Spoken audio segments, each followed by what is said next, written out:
Are you ready to learn more about user permissions in Salesforce and what the future of profiles and permission sets are? My name is Leanne Reimel, and I'm here with Expert Corner, where I sit down with Salesforce product managers and experts and learn more about the features that matter for you, our Salesforce admin. Today, we're sitting down with Cheryl Feldman, Director of Product Management for many of the user access permissions and features that you use today. Now, before we get started, I want to share our forward-looking statement. This is asking that you make all purchasing decisions based on currently available technology. Now let's go meet Cheryl. Hi, Cheryl. Thank you so much for joining us today.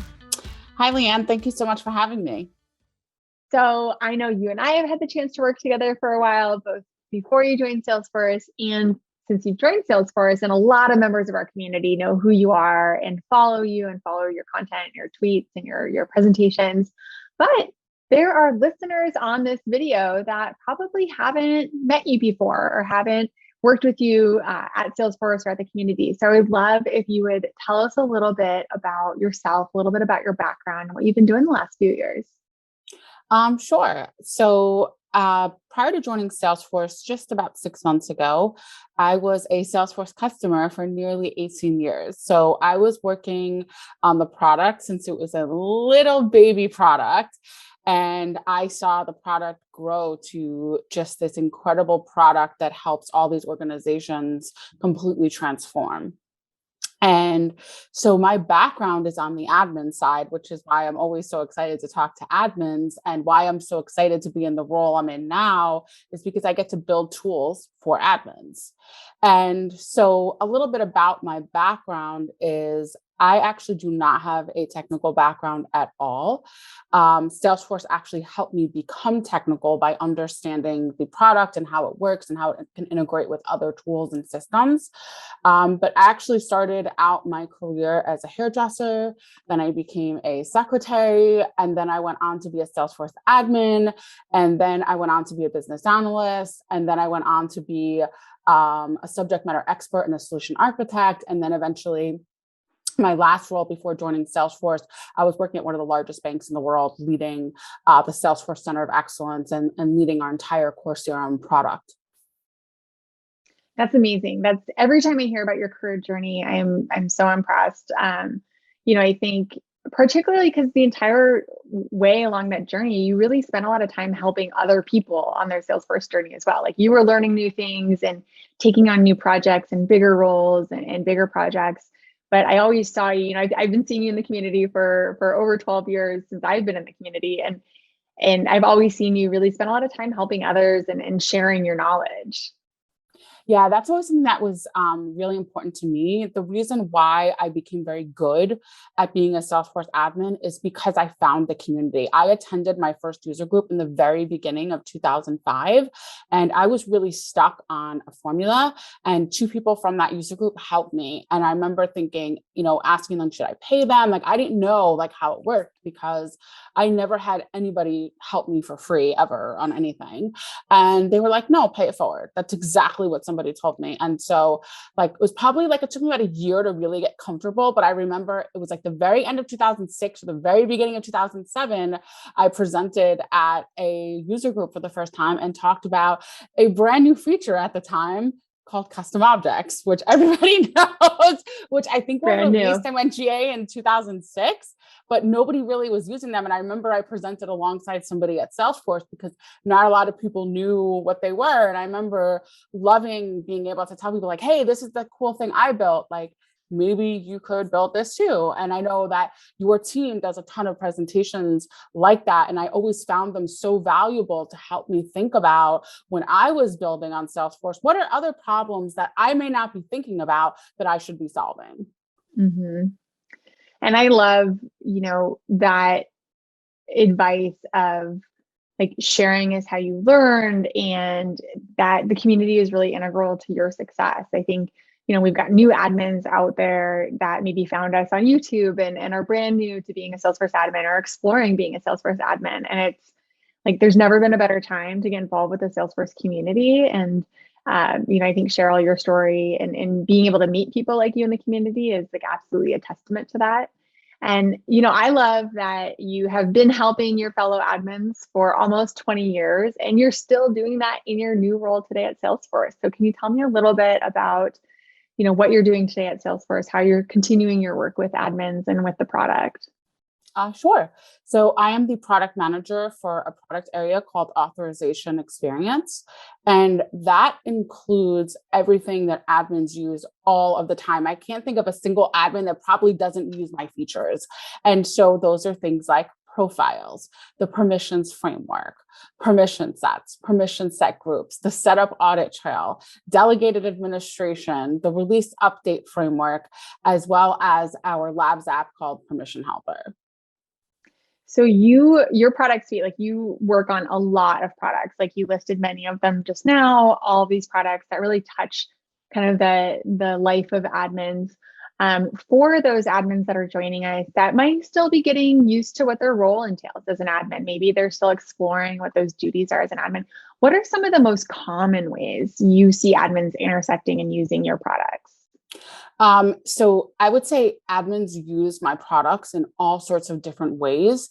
And what I'm trying to do is take the ways that our admins and our customers are using our product and how do we make it simpler? How do we make it more efficient? Do we want our Salesforce admins spending all of their time? I've talked to admins who spend 60 to 70% of their day troubleshooting access issues because it can be very complicated. User access control and user management are hard. It's difficult. And especially when you get into not necessarily the amount of users, but when you're building so many different applications on the platform, thinking about all your different user personas and how those users need to interact with those different features, that can be really complicated to figure out. And what I'm looking at is how can we simplify that? And so I would say there isn't one way that admins interact with my product. Obviously, they assign users to profiles, they assign users to permission sets, they assign users to permission set groups. But what we're also trying to figure out is how do we take out some of the manual effort that admins are doing to make their jobs easier so they can focus on the things that are important, which are helping transform their organizations rather than being buried in mundane troubleshooting or user management. And I think it also provides an opportunity for admins to grow. So when you look at kind of the future for admins, both with how their job roles are growing and changing, and with how the way that we're accessing the platform is continuing to grow and change, what would you say are some of the biggest things that admins, should really have on their radar for the next 6 to 12 months? Like, what are those things, those areas that they should be paying attention to when it comes to user access and management and authorization management? Yes. So a couple of things admins should all be looking at. One is permission sets and permission set groups. We are still on the path to eventually end of life permissions on profiles. And we are moving towards using only permission sets and permission set groups. We still have some work we need to do to bring parity and make it easier for migration and make it easier to manage. But those are things, pay attention to those things and use those features. Look at using the minimum access profile and giving access to permission sets and permission set groups. Make sure you understand we have a great trail on permission set groups that go through muting. This is something that a lot of admins didn't even know that was there. They weren't sure how to use it, but the trail really goes through how to use it. I recommend to all admins that they take it. So that's a really important part. I really want to underscore. So I'm going to pause you for one moment. So what you just said is it has huge implications for admins that are working with users. Is that really moving forward? Like if you're an admin watching this and you are in the process of building out a bunch of complex custom profiles, that is not the path to go down right now. Correct. The path, as I'm hearing, really is to do that minimum access profile, which is a profile that doesn't have a lot of permissions tied to it. And then granting those permissions with permission sets and permission sets groups. So you're really saying, okay, all of my users, they don't have any keys. And then I'm going to make a few different key rings with permissions and permission sets, and I'm going to grant them to those different, the reason, can you talk a little bit about why is that? Obviously, if profiles are going to be end of life eventually, that's a great reason to move over. But like, why is that better for admins? Like, why does it make their management of users easier and more streamlined? So the big challenge with profiles and user is it's one-to-one. And while permission sets, I think most people used to think of them as more additive rather than overall user management. What this gives you the ability to do, especially with permission set groups, is have a user have two separate personas without having to maintain multiple profiles. So think about if, like, this happened to me so many times in my career, where you'd be sitting at your desk, minding your own business, as a Salesforce admin, when your boss walks over and is like, hey, Joe over there in sales, guess what? Joe's also going to be doing support.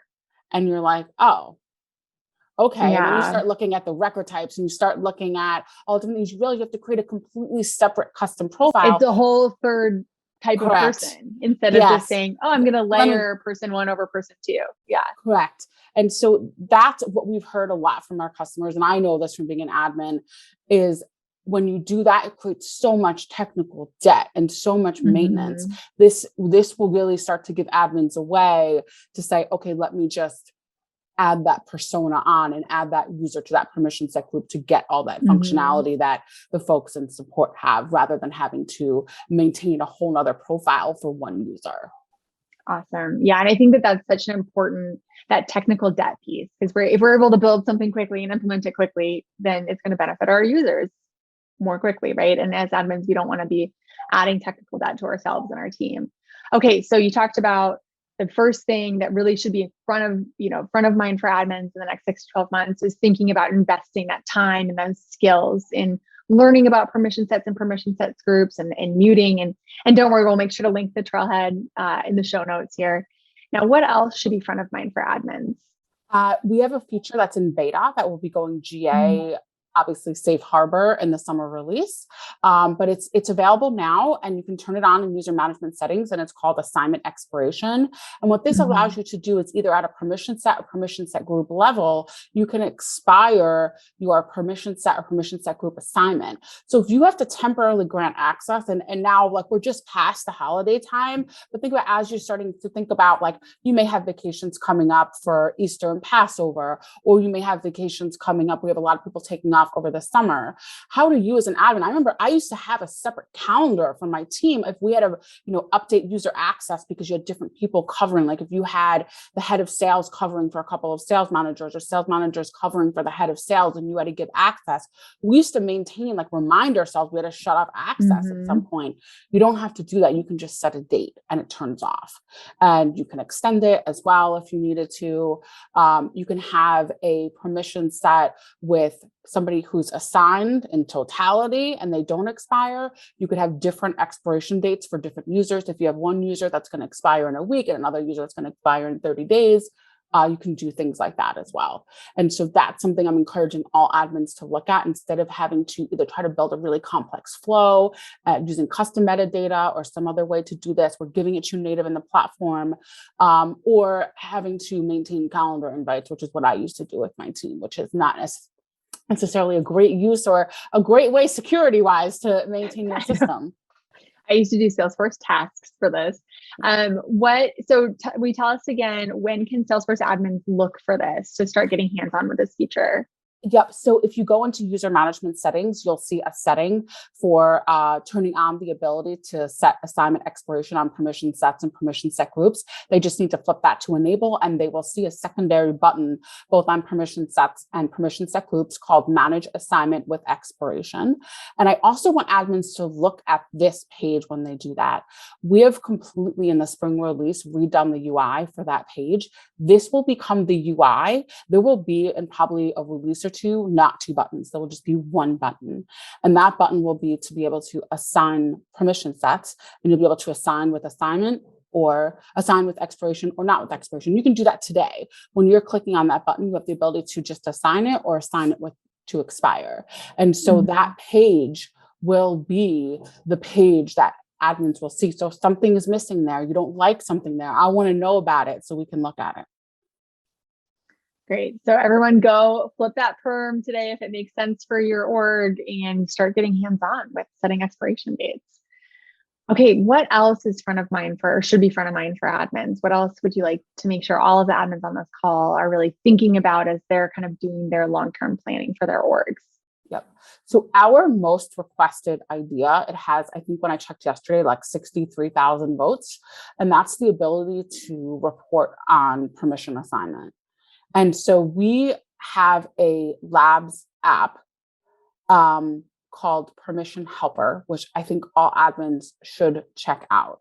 We're going to be investing heavily over the next year and 2 years on really building this app to become a reporting engine for permissions. Because when I start looking at the idea, and I think this is where I put on my product manager hat. Like if I just dumped permission set assignment into some sort of object and gave it to customers to run a report on, because now we have permission set groups. Now we have muting. How do you get in the totality of what somebody has access to? And is just providing that kind of dump enough and really good for our customers? And I'm going to say the answer is no. What we need to provide our customers is intelligence. And we need to provide our admins with the information, because a lot of them are trying to do this, not just because they want to know. Yes, they do, but they have somebody in compliance saying, every year you need to certify who has access to view all data in the system, modify all data in the system, and change the application or customize the application. So what if you could just pick a few permissions and just say, who has access to do these things, and create a PDF you can send off to compliance and say, here you go, here's who has access to this. And I've used this tool that Salesforce provides. So we're going to be investing heavily in that over the next year or two. And I'm really excited. Maybe I can come back on this in a few months and actually share some of the enhancements we've made. Yeah, I know our admins are going to be so stoked to see it. And just to kind of reiterate, so the tool that today people can go get hands-on with is that permission set helper on the App Exchange, which is, I've used it. It's incredibly helpful. It's, I think every admin really should use it, especially like if you're taking over like a legacy org or an older org that maybe you didn't build out all the original kind of user management pieces. It's a really helpful way to get a look at who has access to what. But I really am excited to hear you talk about, that being built in natively and being a more simplified report where it actually won't necessarily be in natively. So, okay. But it still likely will live as an app, but probably more of a managed app. But this is all very safe harbor right now because we're still working things out right now. However, I don't want to give the impression that this will be in just reports and dashboards, because that likely will not be the case, at least right now. But eventually maybe, but right now we want to do, the need is clear. And for us to deliver this in a timely way that makes sense for our customers is to continue to invest in an app. I think we'll build some sort of connection between setup and this app where admins can find it easily through setup and not have to know to go search the App Exchange. I think we'll look into things like that. But this is all very safe harbor, forward-looking statement, but we're going to be investing heavily in it. So Cheryl, there is a lot of places and tools for admins to get, you build more expertise in, to get more comfortable and maybe to make a plan about using permission sets and set up profiles.